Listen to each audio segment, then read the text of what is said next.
क्या ऋषभ, तेरे को मैं कितने बार बोला छे, पाठ लगा दिया। यहाँ पे क्लियरली बोला, ठीक है तुम लोग को याद था सर, हमको याद था, हम लोग स्मार्ट है। 1 Jan 2015 को डिसाइड किया कि रेट ऑफ डेप्रिसिएशन मतलब मेथड चेंज करना, स्ट्रेट लाइन पे लाना। तो on this date remaining useful life was 6 years for asset purchase. मतलब अभी मेरे को इसका डेप्रिसिएशन ऐसे नहीं निकालना पड़ेगा, मुझे निकालना कैसे पड़ेगा? एसएलएम मेथड देखो यहाँ पे ऑलरेडी पहले लिख के रख दिया था। कैसे निकालेंगे? Cost minus scrap upon useful life, that is 365,404 plus 92,119। दोनों का लाइफ सेम है, इसलिए प्लस कर दिया। Minus scrap value 0 divided by 6, बोलो कितना आ रहा है? या इंडिविजुअली करो, वो ज्यादा अच्छा है, तकलीफ नहीं साला। 365,404 माइनस 0 अपॉन 6, 92,119 माइनस 0 अपॉन 6, और इसका 2 लाख माइनस 0 अपॉन 10, इसका आंसर 20,000।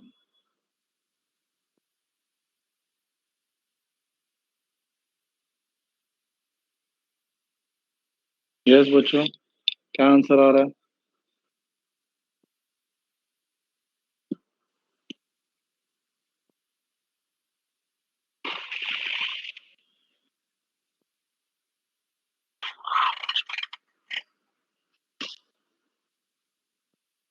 मुझे ही करना पड़ेगा लगता है। 6 6 36, 0 9 0 0 6।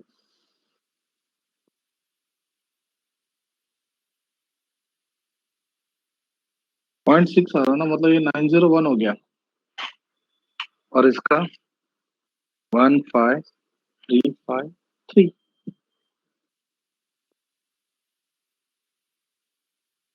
तो 60,901 15,353 करो टोटल। 60 plus 20 plus 15 total. हाँ ऋषभ, चलता है, पॉइंट की वजह से 1 रुपए का आगे पीछे चलता है। 20 50 60 80 95 96,254। 96,254। और मुझे 1 Jan 2015 का ओपनिंग बैलेंस चाहिए। तो देखो मुझे यहाँ से मिल जाएगा 1 Jan का ओपनिंग बैलेंस। इन दोनों को ऐड करो जरा, 365 92 को ऐड करो। हाँ एड्रेस स्क्रीनशॉट देता हूँ प्लीज। 365 92 को ऐड करो, टोटल बताओ मेरे को ओपनिंग बैलेंस।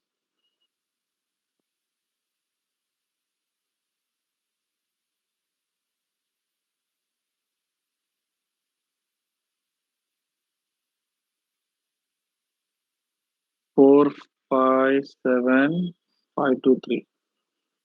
457,523। ये कैसे आया? तो अपना क्या था, 365,404 प्लस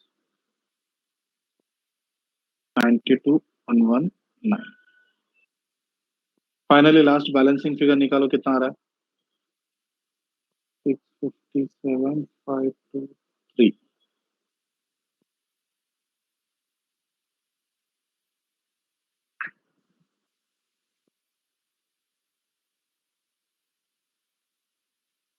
561,269। अच्छा, किसका स्क्रीनशॉट चाहिए? इसके पहले जो सम किया उसका भी चाहिए स्क्रीनशॉट?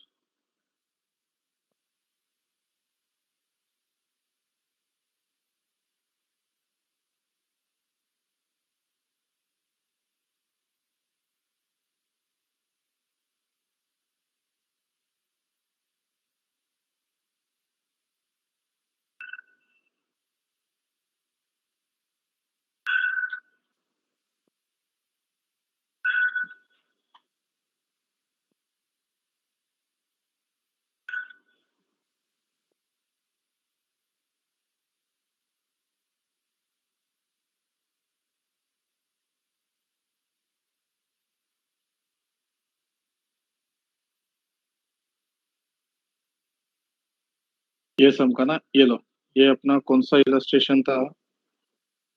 इलस्ट्रेशन 11।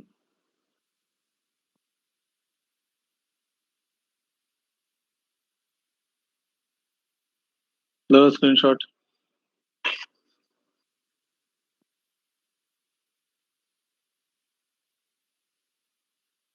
एक आध रुपये ऊपर नीचे होता चलता है, पॉइंट की वजह से होगा तो चलता है ऐसा।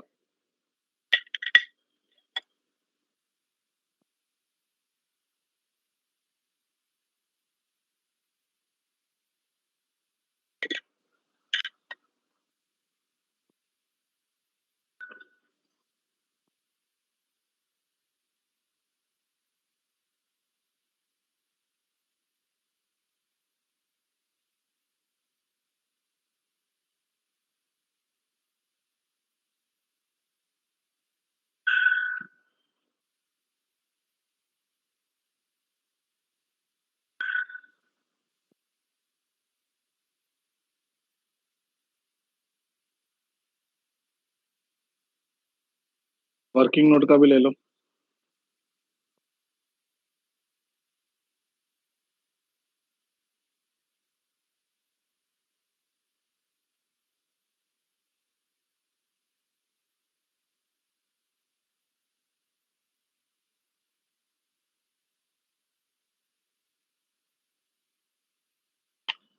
चल आगे बढ़ते हैं।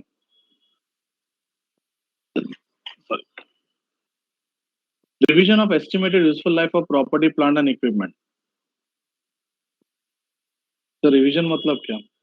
कुछ नहीं, लाइफ का चेंज कर दिया। सर चेंज कर दिया तो क्या? कुछ नहीं, जैसे कि अभी अभी ऊपर देखा था कि एक का 6 ईयर था, एक का 10 ईयर्स था। जैसे हम लोग मशीन को यूज करते हैं तो यूज करने पे पता चलता है भाई उसका लाइफ और कम हो सकता है। कोई चीज मतलब फॉर एग्जाम्पल बिल्डिंग बनाए, मैं बोला ये बिल्डिंग 15 साल तक कुछ नहीं हो सकता है। 3 साल यूज करने के बाद पता चला अरे भाई ये बिल्डिंग तो बहुत ही खतरनाक है, ये 2 साल के बाद भी गिर सकता है। तो लाइफ चेंज हो सकता है। ये उन लोग ने वही बताया, रिवीजन करना है। तो रिवीजन हो गया तो ये डेफिनेटली आपको उसको डिस्कस करना पड़ेगा, मतलब डिस्क्लोज करना पड़ेगा। अब ये क्या लिखा है वो पढ़ो। Whenever there is a revision in estimated useful life of asset, the unamortized depreciable amount should be charged over the revised remaining estimated useful life of the asset.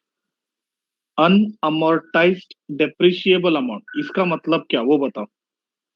मैं बताता हूँ।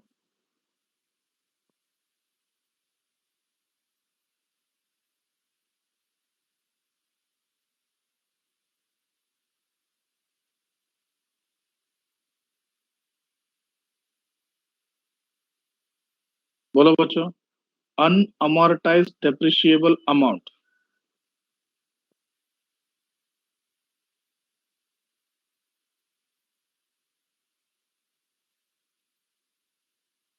हेलो, आवाज आ रहा है मेरा भाभी का? नहीं पता तो ठीक है ना, मैं बता देता हूँ।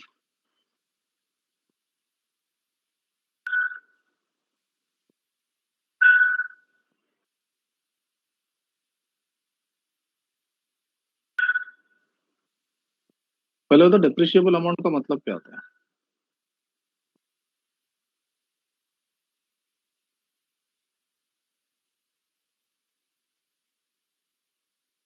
डिप्रिशिएबल अमाउंट का मतलब क्या होता है?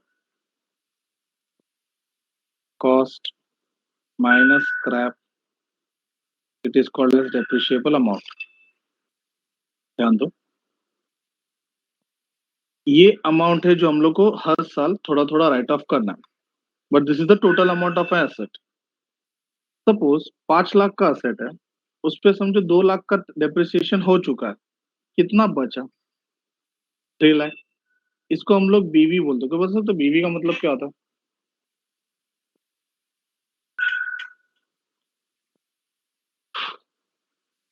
हेलो, बच्चा लोग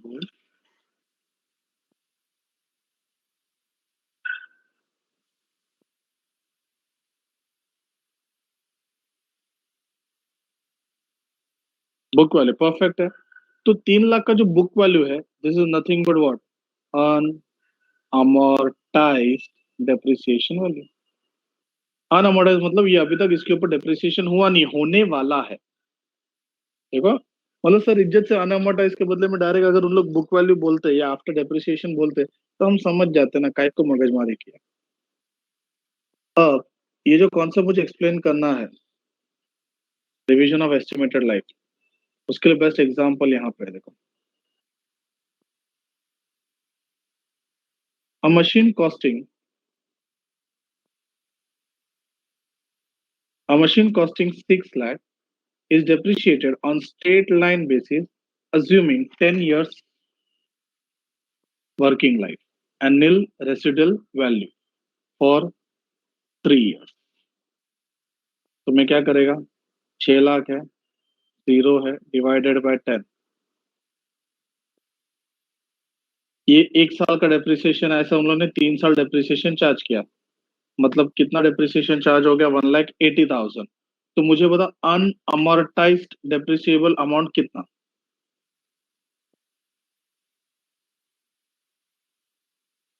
अनअमोर्टाइज्ड डेप्रिसिएबल अमाउंट कितना।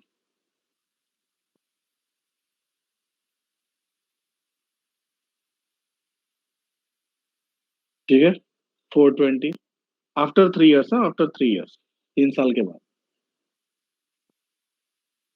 फिर क्या बोलता है, the estimate of remaining useful life after third year was reassessed at 5 years.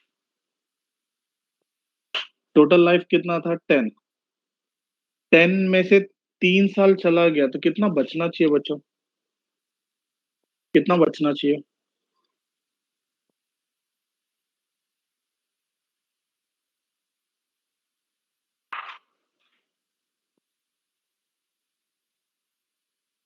But अभी रीअसेस करके उसका 5 बोल दिया, तो अभी हम लोग करेंगे क्या, from fourth year onwards, fourth year onwards depreciation will be 420 minus 0 upon, बोलो बोलो।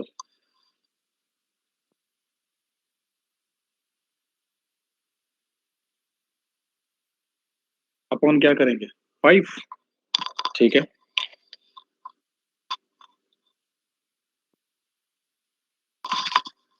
पक्का ना। कितना आ रहा है depreciation, 5 8 40, 5 4। Please confirm the amount.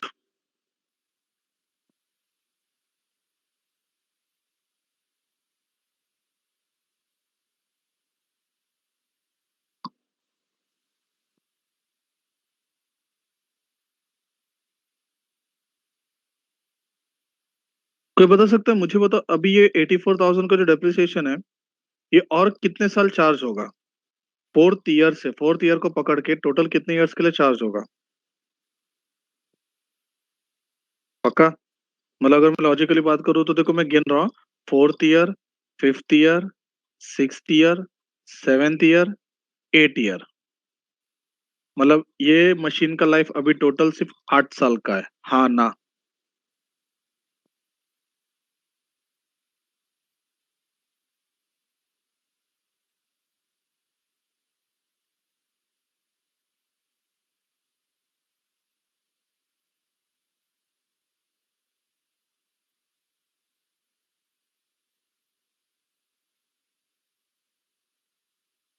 Okay ठीक है।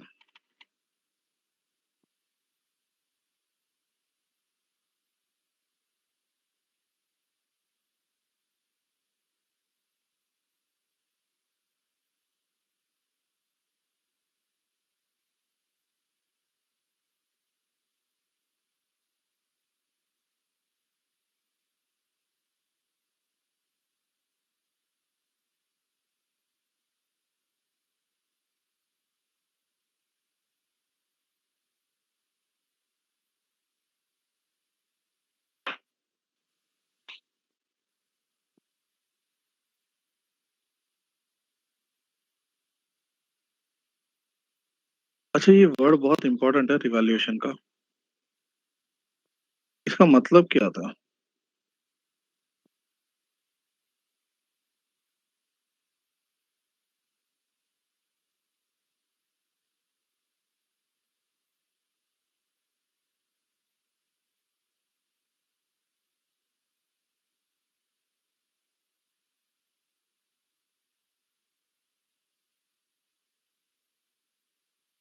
रीवैल्यूएशन जो तुम लोग डिसोल्यूशन या ऐसा, यस परफेक्ट, एकदम परफेक्ट है।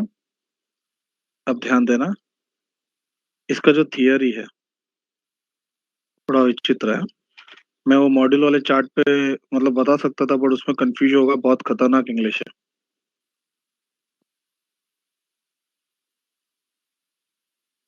रीवैल्यूएशन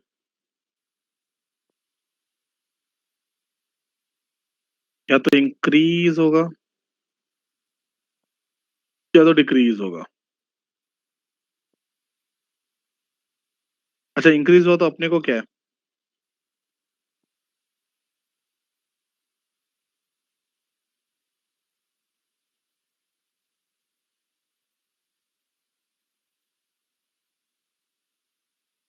इंक्रीज हुआ तो हम लोग को क्या है?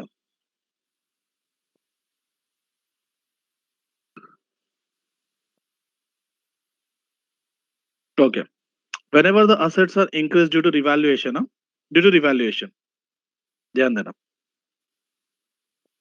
फर्स्ट टाइम इंक्रीज हुआ,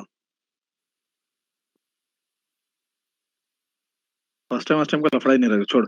प्रॉफिट हुआ मतलब असेट रिवैल्यू करने पे इंक्रीज हो गया, special account will be open called as revaluation reserve account, और उसमें ऐड हो जाएगा। मतलब मेरा असेट 6 लाख का है, अभी उसका वैल्यू 7 लाख हो गया, तो कितने का इंक्रीज हो गया? 1 लाख का। तो 1 लाख का दो इफेक्ट क्या होगा बोलो? Asset has been revalued by rupees 1 lakh, तो 1 लाख का इफेक्ट क्या होगा?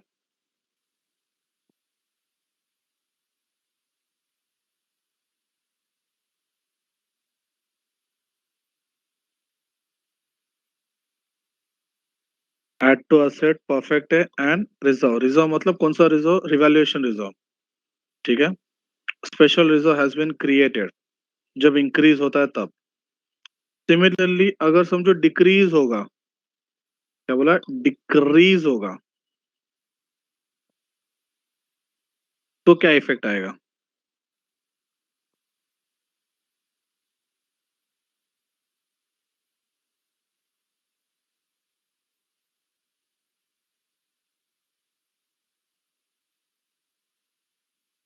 अगर असेट 6 लाख था, 6 लाख का 5 लाख हो गया,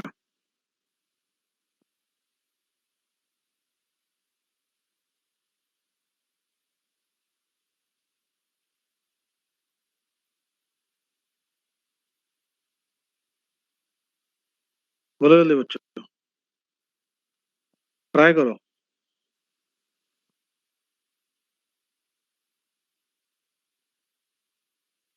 6 लाख का असेट 5 लाख हो गया,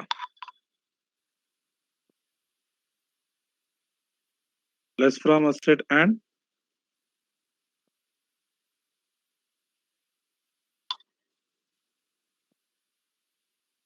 it will be debited to profit and loss account.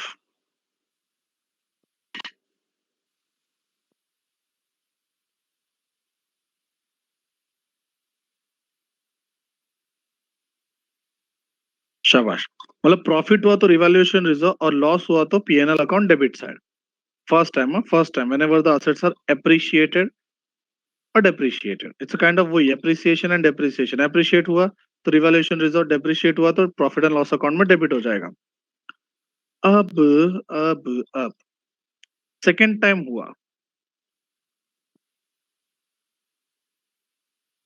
Same second time increase हुआ, क्या होगा? It will be added to reserve, loss हो गया, डेबिटेड टू पीएनएल, कोई तकलीफ नहीं है। बट जरूरी थोड़ी सेकेंड टाइम पे रिवैल्यूएशन में हमेशा प्रॉफिट ही होगा। बैच ध्यान देना, अब कुछ इंपॉर्टेंट पढ़ा रहा हूँ। सेकेंड टाइम पे सपोज प्रॉफिट हुआ तो ऐड होगा, सेकेंड टाइम पे सपोज लॉस हो गया तो लेस हो जाएगा। मतलब वही अपना स्टोरी है। अब स्टोरी कुछ और, सपोज सेकेंड टाइम पे लॉस हो गया,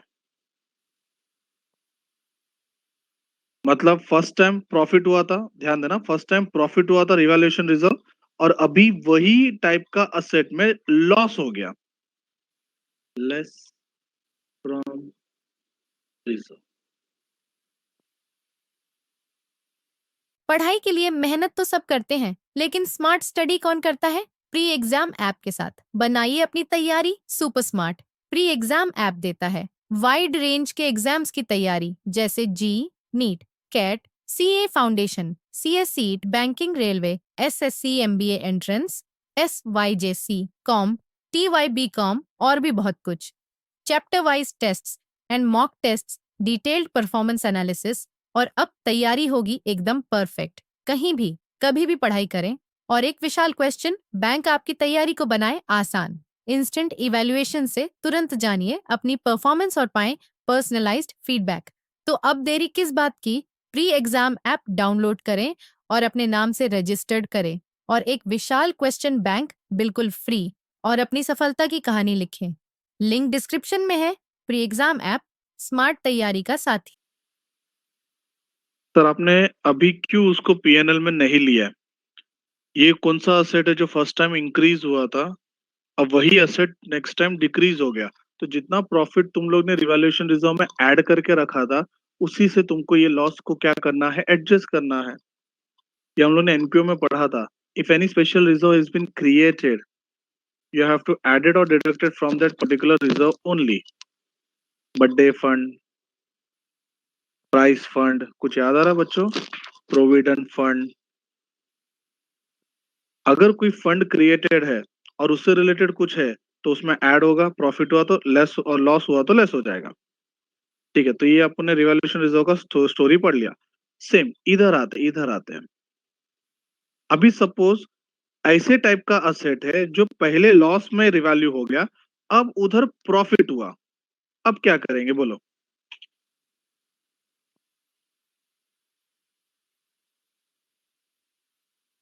फर्स्ट टाइम लॉस हुआ था, फर्स्ट टाइम, और अभी सेकंड टाइम प्रॉफिट हो गया उस असेट से। पहला इफेक्ट फिक्स है, लॉस हुआ प्रॉफिट हुआ, लॉस हुआ तो लेस होगा, प्रॉफिट हुआ तो ऐड होगा। असेट का टेंशन नहीं है, इधर बात करो। क्या करेंगे? प्रॉफिट हुआ क्या करेंगे? रिवैल्यूएशन रिजर्व में जाएगा या पीएनएल में जाएगा? सोच समझ के आंसर दो। क्या बात है, credited to profit and loss account.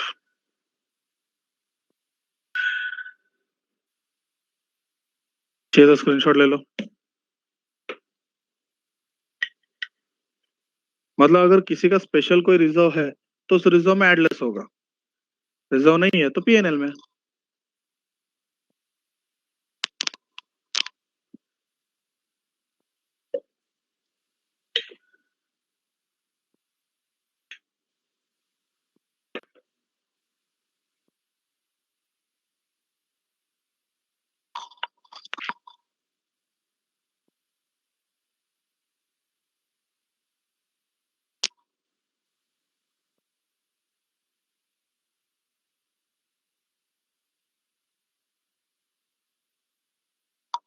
ठीक है, चलो नेक्स्ट पार्ट पे जाते हैं।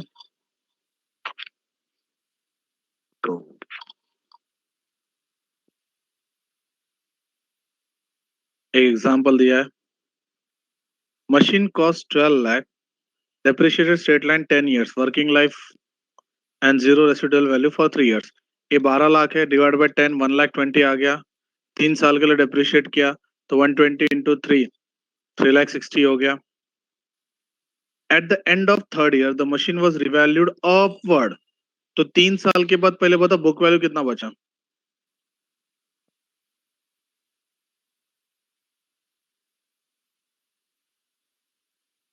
तीन साल के बाद बुक वैल्यू कितना बचा? 12 लाख का असेट है, 120 1 ईयर का डेप्रिसिएशन है, 3 साल का 360 है। अच्छा तुमको 360 120 नहीं समझा तो पूछ लो, हाँ? मैंने फटाफट फटाफट सॉल्व किया है। 840 पक्का? ठीक है। The machine was revalued upward bye 60,000। 60,000 का इफेक्ट क्या आएगा? अपवर्ड है, फर्स्ट टाइम इंक्रीज हो रहा है। इफेक्ट प्लीज, 60,000 का effect. Adrian, machine cost was 12 lakh, straight line method 10 years का है। तो 1 ईयर का डेप्रिसिएशन 120, 3 साल के लिए बोला है तो 3 साल का 360, 12 minus 360, 840 is my book value at the end of third year, at the end.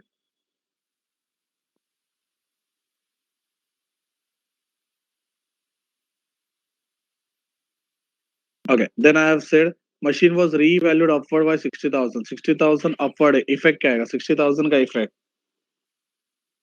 Rishabh बोलता है असेट में ऐड होगा और इवैल्यूएशन रिजर्व. यस, एकदम परफेक्ट है, परफेक्ट है. तो अभी असेट का वैल्यू क्या हो गया? 840 प्लस 60.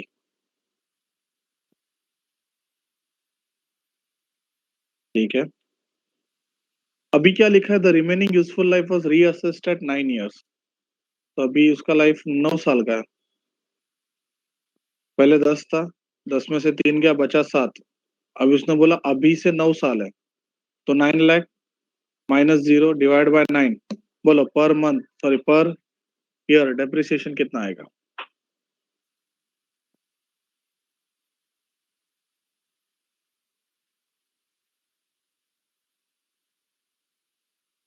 शाबाश.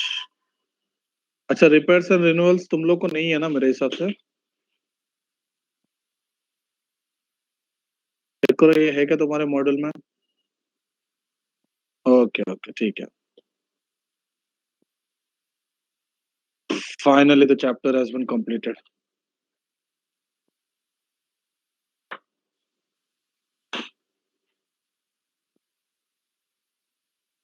अच्छा, इसमें से हम लोग ने कहाँ तक सॉल्व किया था?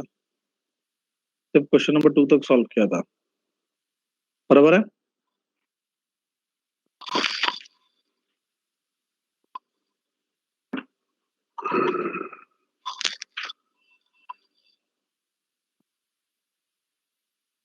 चलो क्वेश्चन नंबर 3 का आंसर दो.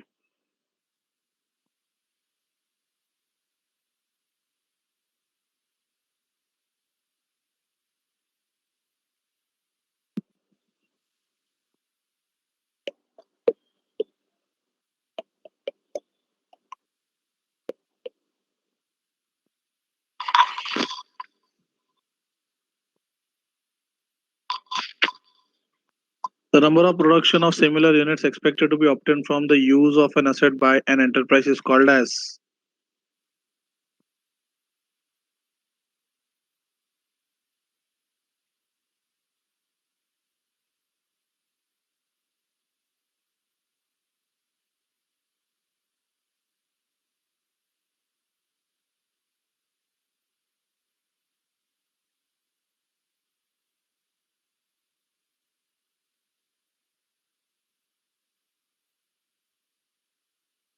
बोलो बच्चों, आंसर क्या है?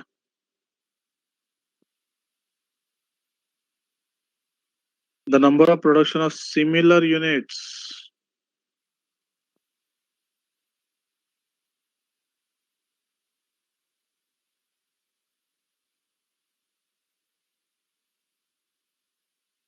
B. Of units expected to be obtained from the use of an asset by enterprise is called as useful life.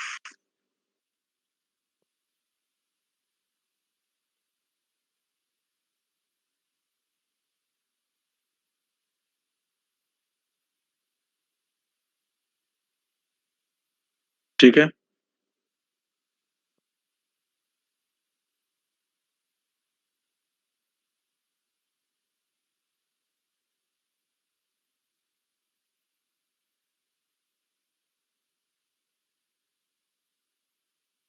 Next question पे जाते हैं. If a concern proposes to discontinue its business from March 15 and decide to dispose of all plants within a period of 4 months, the balance sheet as on 31st March 2015 should indicate the plant at their. Story को समझो क्या है.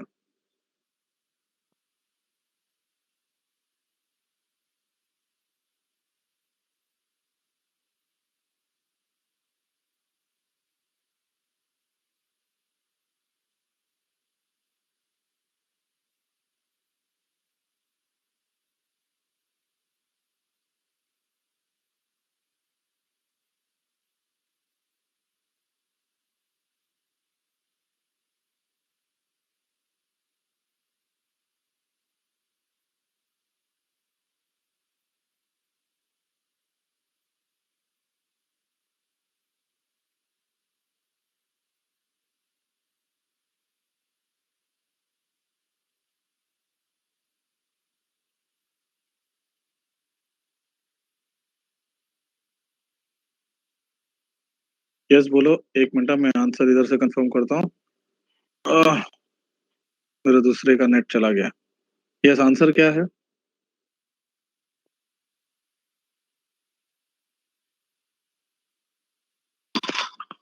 If a concern proposes to discontinue its business, पहले question समझेगा तुम लोग को। अगर वो बंदा बिजनेस डिसकंटिन्यू करता, डिसकंटिन्यू का मतलब क्या है? बिजनेस चालू है, बंद हो गया।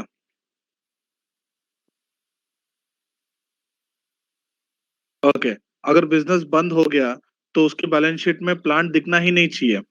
क्यों? बिकॉज उसको सेल करना है। अब प्रॉब्लम ऐसा है कि उसको सेल करने के लिए 4 महीना लगने वाला है। मतलब इन शॉर्ट बहुत ही जल्दी वो अपना असेट बेचने वाला है। It is dissolution of firm, समझ लो। तो जब डिसोल्यूशन होता है तो प्लांट कौन से वैल्यू पे रिकॉर्ड होगा? It's asset. क्या करेंगे हम लोग असेट को?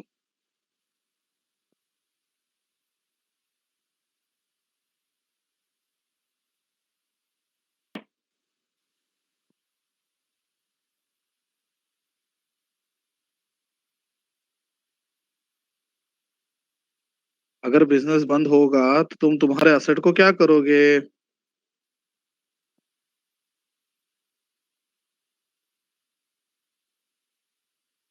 यस, डेफिनेटली हम लोग सेल कर देंगे।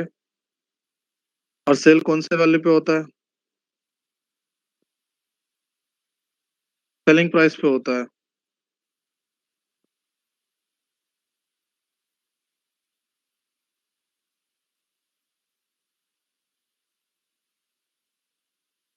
और यहाँ पे जरा ऑप्शन देखो, सेलिंग प्राइस क्या क्या है।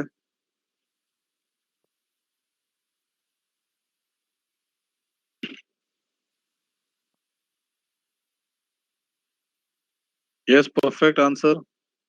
Net realisable value.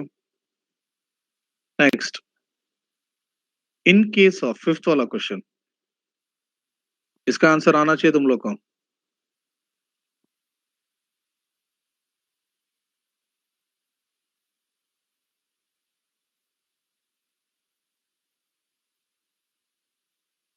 First time है, शाबाश।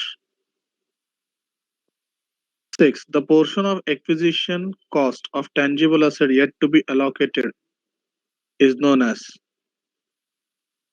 the portion of the acquisition cost of the tangible asset yet to be allocated is known as,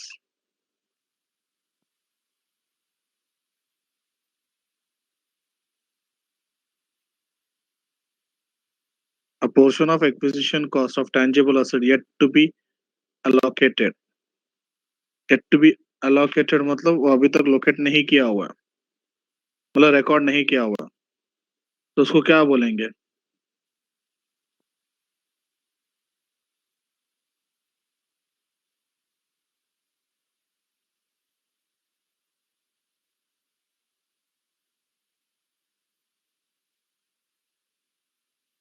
try करो जल्दी फटाफट।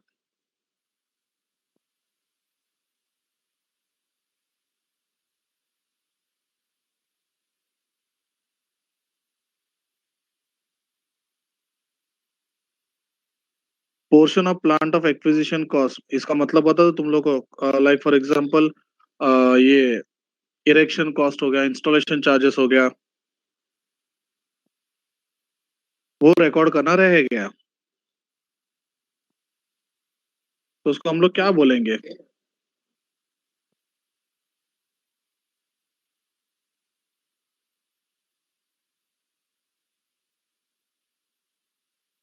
यस, डेफिनेटली ए, उसको डब्ल्यूडीवी बोलेंगे, रिटर्न डाउन वाले। एक्चुअली उसको बुक वैल्यू बोला जाता है, but book value is not an option, therefore WDV. Accumulated value बोल नहीं सकते। एक्यूमुलेटेड का मतलब होता है टोटल वैल्यू। बुक वैल्यू इसलिए बोलते हैं बिकॉज उसके ऊपर डेप्रिसिएशन चार्ज होता है। Next, the main objective of providing depreciation is to, क्यों प्रोवाइड करते हैं? सीक्रेट रिजर्व, पता है सीक्रेट रिजर्व के बारे में?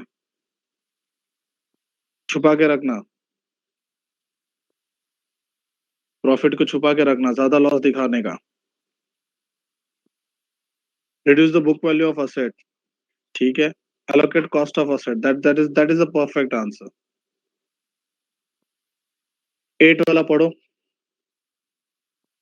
एकदम इजी आंसर फटाफट आना चाहिए। एट का कॉस्ट है, स्क्रैप है।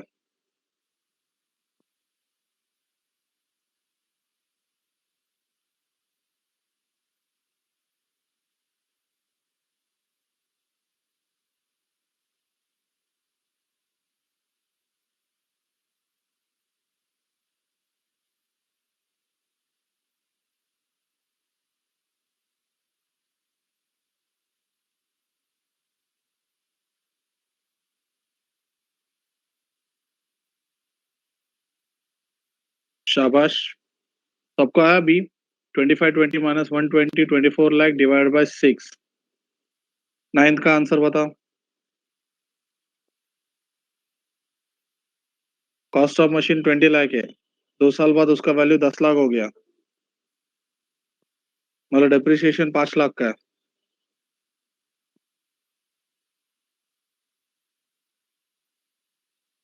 2 साल में 10 लाख रुपए कम हो गया, मतलब 1 साल का 5 लाख है। 5 लाख रुपए डिप्रिसिएशन है, कॉस्ट है 20 लाख का। 5 लाख डिवाइड बाय 20 into 100।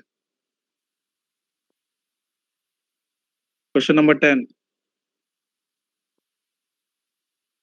देखो कोई भी क्वेश्चन में डाउट है बच्चों पूछो, हाँ।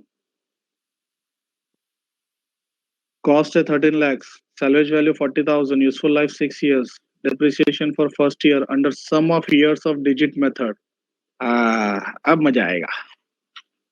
6 years sum of year digit method, अपना यूसेज मेथड है ये।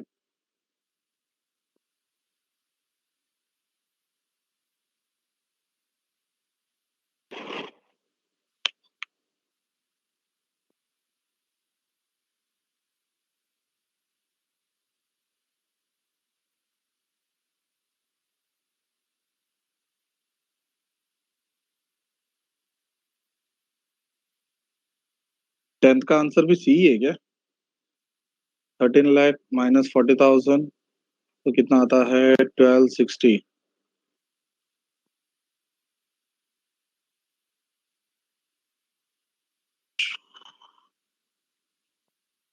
13 लाख माइनस 40,000 1260 आता है ना, डिवाइड बाय 6 नहीं करना है। 6, 5, 4, 3, 2, 1। 5, 4, 3, 2, 1। 21 आता है। तो 12,60,000 divide by 21 into 6। Parth Mehta, sum of years of digit method है बेटा। 6, 5, 4, 3, 2, 1, टोटल का 21 आ रहा है। तेरे पास डिप्रिशिएबल अमाउंट है 1260 का। 1260 divide by 21 into first year 6 है। पार्थ मेहता,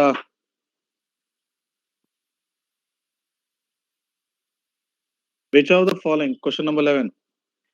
पार्थ आप रिप्लाई दो, बाकी लोग क्वेश्चन नंबर 11।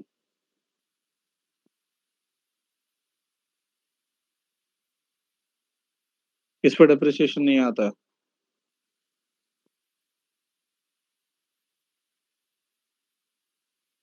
पेटेंट्स पे आता है।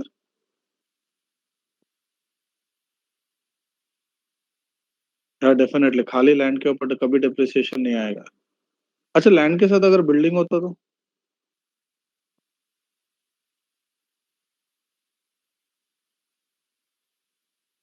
पार्थ आपको क्वेश्चन नंबर 10 का आंसर आया क्या? Parth Mehta. Okay, question number 12।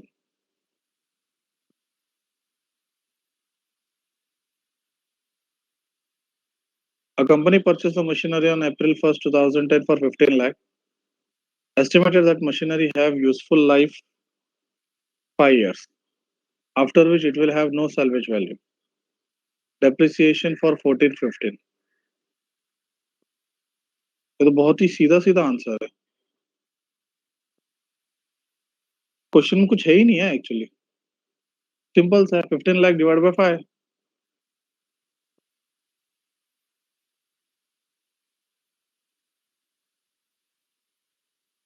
Okay, question number 13।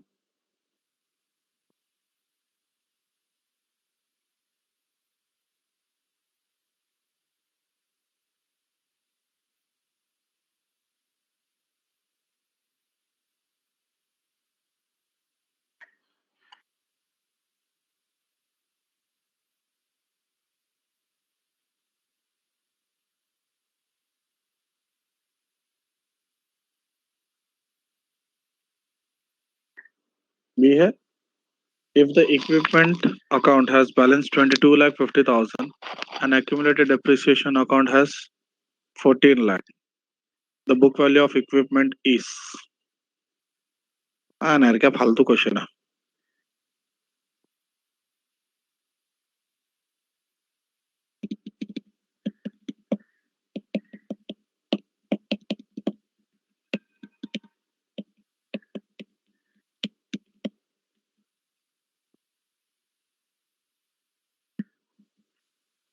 बच्चों इसके जो क्वेश्चन है ना, क्वेश्चन नंबर यानी 1 2 3 तगड़े तगड़े लग रहे हैं।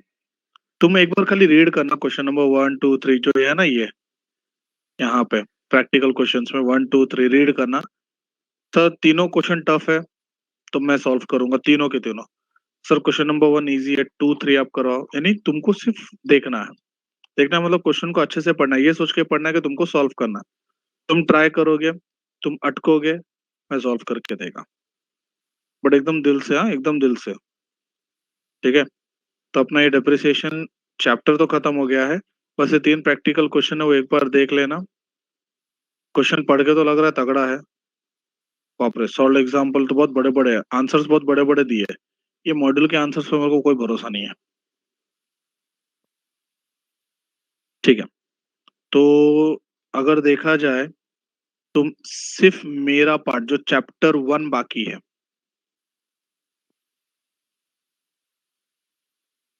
चैप्टर 2 हो गया, 3 हो गया, 4 छाया मैडम ने कराया था, डेप्रिसिएशन हो गया। चैप्टर 6 में, हाँ चैप्टर 6 बाकी है तुम लोग का, यस। चैप्टर 1 अब मैं उठाने वाला हूँ, मतलब डेप्रिसिएशन का भी वो 3 प्रैक्टिकल क्वेश्चंस जो है वो तुम रीड करोगे, डिस्कस मतलब सॉल्व करोगे खुद से। कुछ डाउट रहेगा तो हम पहले वो क्लियर करेंगे, उसके बाद में हम चैप्टर 1 पे जाएंगे। चैप्टर 1 थियरी चैप्टर है, तो एकदम फ्रेश मूड में आना, पहले बोलता हूँ। बीच में झपकी अपकी आएगा तो पानी का एक बॉटल, बहुत बड़ा बॉटल, एक बाटली लेके बैठ जाना सीधा। कोई डाउट है डेप्रिसिएशन में पूछ लो।